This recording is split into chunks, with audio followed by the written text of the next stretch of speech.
उम्मीद है तुसी ठीक होवोगे। नज़म दा अनवान है हुकूमत इतनी सौखी थी, हुकूमत हम भी कर लेते। उस वजह साजिश कोई नहीं सी। अगर मेरे कंप्यूटर तो तुसी देख सको तो 20 अक्तूबर 2021 विच लिखी गई सी, हुकूमत इतनी सौखी थी, हुकूमत हम भी कर लेते। कोई संदेश आ जाता बड़े बाबू की नगरी से, कोई धागा मढ़ा लेते किसी पीर ने तगड़ी से। हुकूमत वेखो ना जी, हुकूमतां पी होंदियां ने, मुल्क चलदे ने पे। कोई संदेश आ जाता बड़े बाबू की नगरी से, कोई धागा मढ़ा लेते किसी पीर ने तगड़ी से। और मुझे ऐसे लगे जैसे कि छू मंतर से चलना है, मुझे ऐसे लगे जैसे कि छू मंतर से चलना है। जो मैंने सो के उठना है तो सारा रंग बदलना है, 90 दिनों दे विच जंतर दा मंतर कर देना है।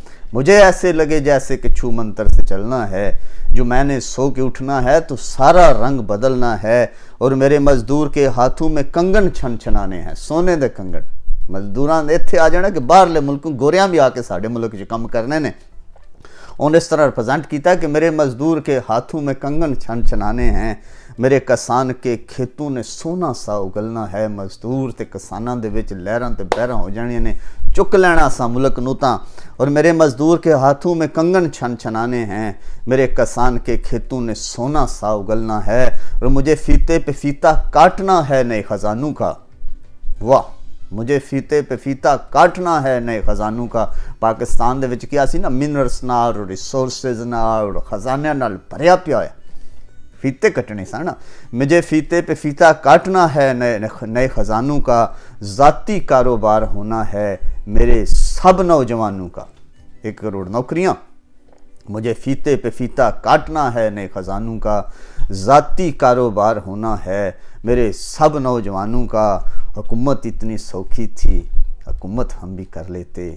कोई संदेश आ जाता बड़े बाबू की नगरी से, कोई धागा मढ़ा लेते किसी पीरनी तगड़ी से।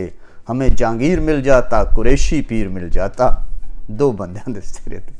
हाँ, जे ते तुहाडा तलक वास्ता जहांगीर तरीन नालों ज़्यादा तो चक लो फिर झंडे दोहरी वारी। हाँ, ये देख लो कि जिन्नी कुर्बानी जहांगीर तरीन ने दी है, हलीम खान ने दी है।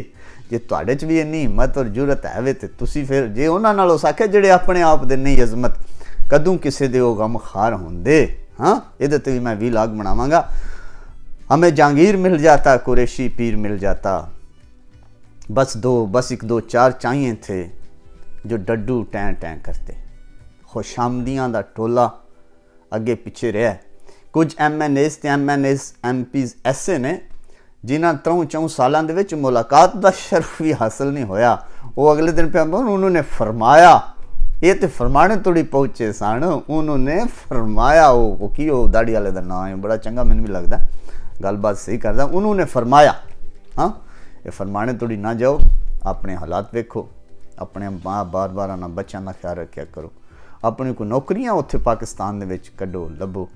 इत्थे हाफिज साहब आंदे ने, मैं निक्के मुड़े फोन किया, वह पैसे घल दी, मैं जलसे ते जाना है इस्लाम पेशावर।